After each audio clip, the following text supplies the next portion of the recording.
Hey, with you Evening Story Channel, I post new interesting stories every day. Subscribe and click the bell to not miss it. Betty, she liked to drink a lot of alcohol. Not just everyone in the village, everyone in the neighborhood knew it, as well as the fact that her 3 children had already been taken away to an orphanage. When Betty was taken away, she tried to pretend to be grief-stricken. Her mother sobbed on her knees, crawled in front of the district police officer to leave her children to her. "Your children are starving." The district officer told her off. "In the refrigerator, all the allowances, you will be lost. What will the eldest wear to school this year? You didn't even buy your son the cheapest thing, and the middle girl's got a rash. Do you know what that's from?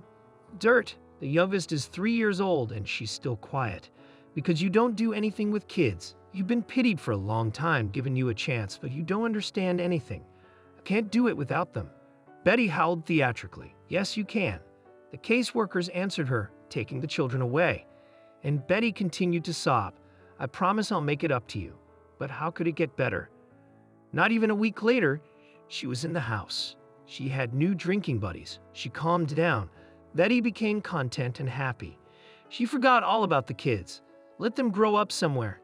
She'll go out again. Life is only so many times. It was like that for about a year. And then Betty came back with a belly. She's never been on any registry. She probably only recently found out about her situation. Well, that's not surprising. It was a rare day when Betty wasn't drunk and all the village men weren't pecking at her. So she still found one somewhere. And here's the result. Judging by her belly, was about the 6th month already. Nancy, as soon as she found out about it, immediately ran to shame her, to call her to account. And she's already drunk, happy with her life. The paramedic tells her about the registry, about tests, about pathologies, and she just grins. "I gave birth to those without any problems, and I'll give birth to this one," she answered Nancy, barely moving her tongue.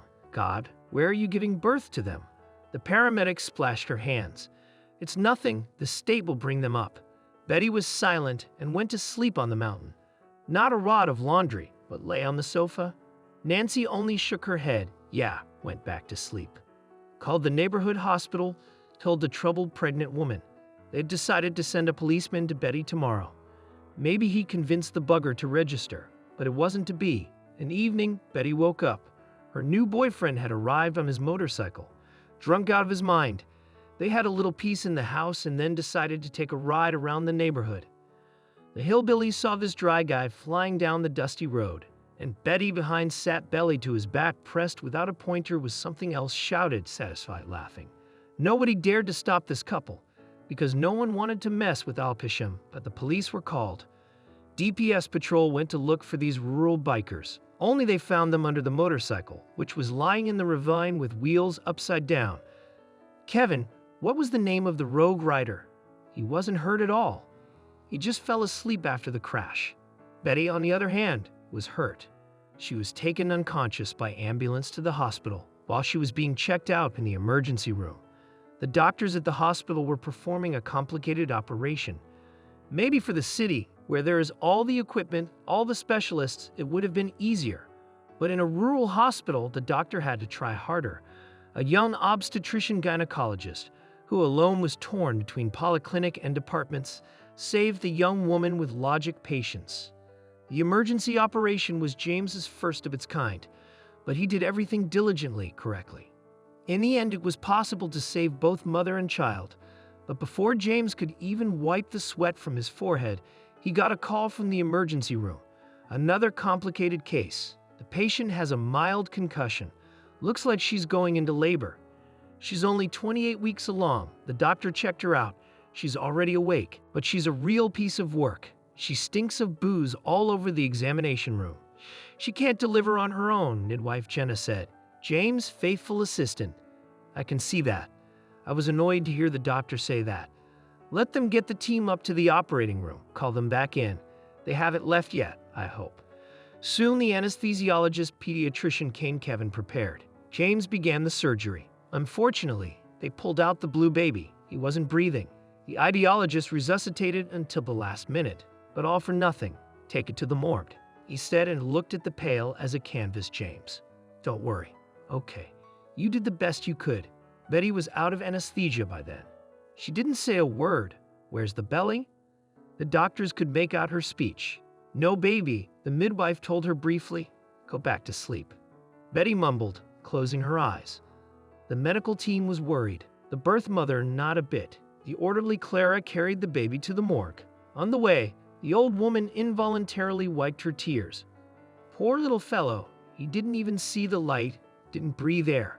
Why do mice like Betty need children at all? Someone who spends years being treated by a refugee to beg for a child. It's like a cat, but no, a cat feels sorry for its offspring. The morgue's been open since early this morning. Pathologist Benjamin was already on the case. He'd been asked to do an early autopsy on an old lady. Kids live in another neighborhood. Funerals at lunchtime, and the mother's body had to be transported, so Benjamin went along with it. Your client? Said Clara, trying not to look at the table. Yeah, Benjamin nodded. Turned around, sighed when he saw the blue baby. Now he called Liam, the orderly, and he put the baby in the refrigerator. Clara, wiping her tear-stained eyes once more, walked away. Benjamin went about his business. After he sat down, filling out documents, and only now he realized how tired he was. He's almost 60 years old, and he's a neurologist. A pathologist sits at the clinic all day long, working a lot of hours. He didn't sleep at all today, and there's one more autopsy to perform. Benjamin yawned and decided to take a coffee break. Liam put the kettle on. He shouted to the orderlies. Liam, a young man, a second-year medical student, answered readily. Soon they were drinking flavored coffee, right there at the workplace, not afraid yet.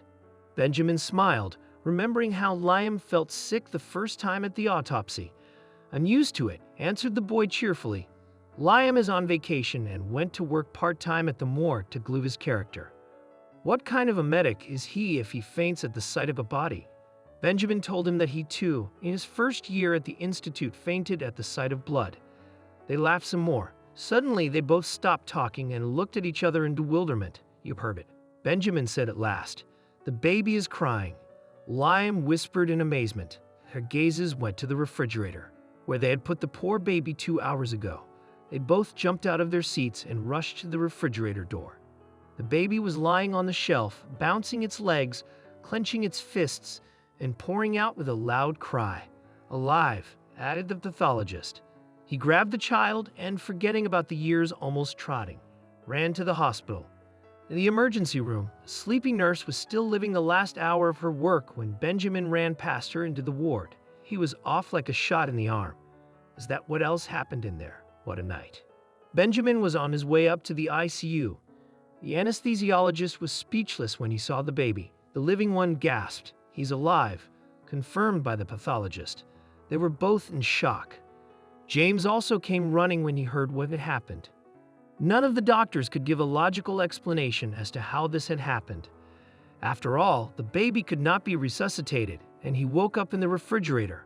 Apparently, the cold had that effect on his body. So they decided. They gave the kid the help he needed. And then they called in the airplane. Because the baby was premature and in a rural hospital, it would be difficult to get him out for lunch. The whole region knew about this case. Of course, the doctors were immediately accused of incompetence. And in vain they tried to justify themselves. An official investigation was launched. It couldn't suspend them from work. There was no one to replace them, but the nerves were frayed. A week after the incident, James went to Betty's room. All these days she'd been lying there, silent and sullen. I guess her stitches were still sore. She knew about the baby, of course, but she hadn't expressed her opinion yet. But that morning she felt better. The doctor decided to talk to the doctor. When will I be discharged? She asked the child. Would you like one? Asked James. Yes, he gave up on me rudely, replied the woman. I want to go home. The stitches will live properly and will discharge him, said the doctor. Do you want to ask about the baby? But Betty nodded uncertainly. Your boy is in the regional hospital in the department for premature babies. I checked yesterday, he's gaining Vasia. His vitals are normal. The doctors have a good prognosis.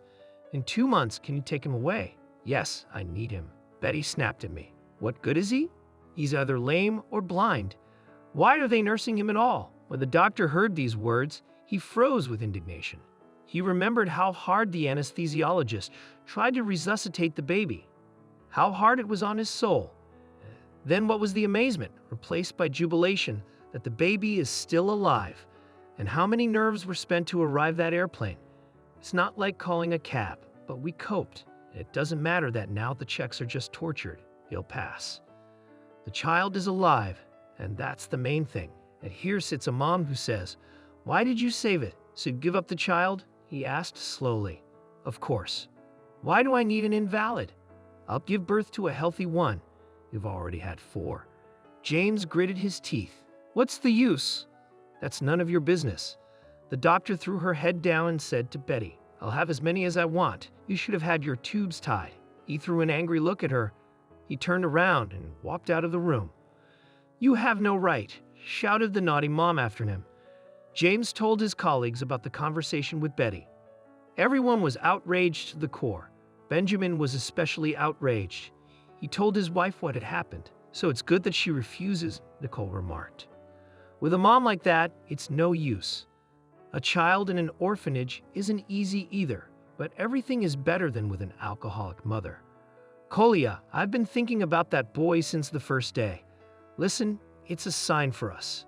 You saved him, in fact. Let's keep him." "Nicolio, are you really confused, Benjamin? We're in our 60s. My son's about to have a baby. My daughter's getting married, and we're gonna take a baby. They won't give it to us. They'll give it to us, I found out." "Nicole, you mean you've already decided?" Nicole just sighed heavily. Benjamin understood her desire to take the baby. After all, the 3rd child had not survived the birth. "Nicole, I was already over 40, and it was hard to bear the pregnancy. And this was the result. It took her a long time to recover. It was hard for her psychologically to accept the loss of her child, even though they had a son and a daughter. She dreamed of still nursing the baby, but it didn't happen. And this situation stirred up memories. Benjamin thought about it and agreed with his wife. Why not? They're in good health. God willing, they'll raise the child, especially since he's really kind of a godfather to him already. Once they even went to the regional hospital to see the baby. It was an acquaintance. After all, they were nobody to him according to the documents. They were allowed into the ward for premature babies. Their baby was so tiny, all wired up. "Oh, you grow up, baby. We will definitely take you to us," whispered Nicole, our little boy. Yes, they already thought he was theirs. Benjamin and Nicole began to gather the paperwork for custody of the boy. Termination of parental rights. They thought it wouldn't be a problem, but it wasn't. Betty was released from the hospital, came to the village, and was rushed to Versailles. Kevin's just without a motorcycle now. That one was wrecked. He took a shuttle bus and stayed at the archway. That's what he told Kevin, not to give up the kids so easily. Who cares what he said? He, singing with his friend with another bottle. He'll be paid so much money for it now. You'll definitely get it every month. Which one? Betty grinned drunkenly. The minimum wage, silly. Kevin grinned condescendingly. So they'll be yelling at the kid. I remember how they squeal and I get goosebumps. Let him scream. We're in the back room. We'll all be taken away. That's how it's gonna happen anyway. For a few months we'll still get the dough. And Betty's thinking. Kevin's got a point. Anyway, when they called her to the guardianship office, she said she'd come to her senses. She's gonna go get the baby, and she's not gonna give it to anybody. It's my baby, she screamed. And no one has the right to take him away from me. But do it. Since it was born prematurely, anything can happen. And I don't need to be reminded of past mistakes. I've made amends, and I'll give this child everything I couldn't give those children. And then we'll see, and then I'll take them back. The guardianship officers, of course, were surprised, then angry. They understood perfectly well what Betty was up to for the benefit. She needed a child, but she hadn't done anything immoral yet. Besides, Betty had cleaned up the house.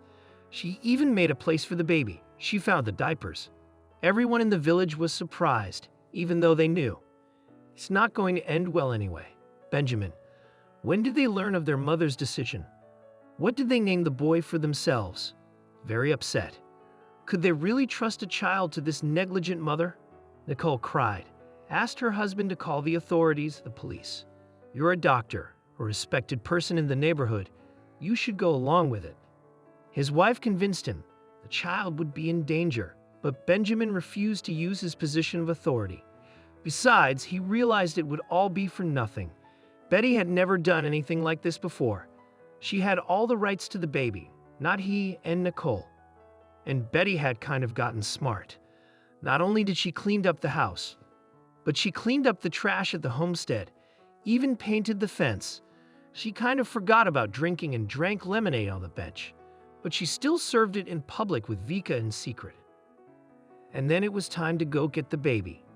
Betty went to cry in front of the chairman, and he allowed her to use the service truck to bring the baby from the city. The chairman wasn't a fool either.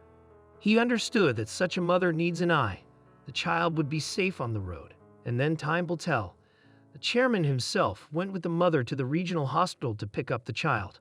Such a sudden honor, negligent mothers in the past. And so Betty brought the boy home. Every day a paramedic went to see her, explaining what to do and how to do it. Yeah, I already know. Betty grinned. He's not the first. I have a premature baby. Does he need special care? Nancy said. Betty hadn't expected the baby to have so many problems and to be monitored all the time. And then there were the massages and the special nutrition. How stressful was that? She didn't need the money from the state. She longed for a life of prosperity. Haven drinks, and she wants to. And this young one keeps yelling and yelling. And one day after the paramedic left, she closed the door of the children's room tightly and took her soul away with a candle. The guardianship and the police were called by neighbors who heard drunken voices from Betty's house and the baby crying. Nicole and Benjamin found out about it and immediately rushed to the guardianship office. And then they had no more obstacles. The child was given to them the same day, and then all the documents were finalized. It's been a year. Mike grew up as a normal child, developing as it should. Of course, there were minor health problems, but not critical. Nicole and Benjamin raised the baby in love and harmony. They were happy. That's how they became young parents in their old age. The family laughed good-naturedly at their children. Did they find it in the refrigerator? However, both son and daughter themselves did not dote on their younger brother. They sent gifts, and when they came, they started with the baby and forgot that story with Betty's relatives. The internal affairs investigation was completed. All the doctors stayed where they were. They just got reprimands. Betty forgot about her fourth child. And then Kevin taught her how to make a lot of money. She should call some TV program that likes to sensationalize. And Betty happily agreed. Soon the television crew showed up in the district center. There were posts on the internet about villainous doctors. Betty was portrayed as a sufferer who, after a life of free labor, got back on track and wanted to give birth to a child. But due to the unprofessionalism of doctors, she almost lost it. Then they blamed the guardianship, which deceived Mike, Benjamin, and Nicole. In general, so much dirt was raised that it was impossible to understand where the truth and where fiction. Benjamin and Nicole were silent until the last. They tried not to react to the situation, but one day they were invited to television. At first, they refused, but then, after thinking about it, Benjamin decided to go. He didn't do anything wrong. Yes, there was a medical error, but they were alive and well, and everything had been sorted out. Betty in the studio talked about her difficult fate. She cried about being separated from her child. The audience sympathized with her, but when Benjamin showed copies of court decisions about deprivation of her parental rights, and not only for Mike, but for 3 more children, the sympathizers were less sympathetic. Then he provided a copy of Betty's medical records, where it was written that she was admitted to the hospital under the influence of alcohol. The hall clamored judgmentally Jesus, but she'd had a few drinks. Betty excused herself. Is that what this is about? They almost killed my baby. The presenters remarked that she had created this situation herself. Betty just didn't seem to understand the meaning of what was said. In the end, the program ended with her running out of the studio screaming, "What do you understand? You're going to judge a poor woman about the fact that she herself stirred it all up." She somehow forgot. Benjamin returned to the village calm. No one would bother them again. And Betty, she soon calmed down completely. Kevin had gone somewhere, but she didn't miss him for long. Found another one too, just as unlucky with William on the same wavelength. They say she's been seen with a belly again. When they heard about it at the district hospital, the doctors were shaken up. They're expecting her again soon. God willing, this time it'll be without any upheaval.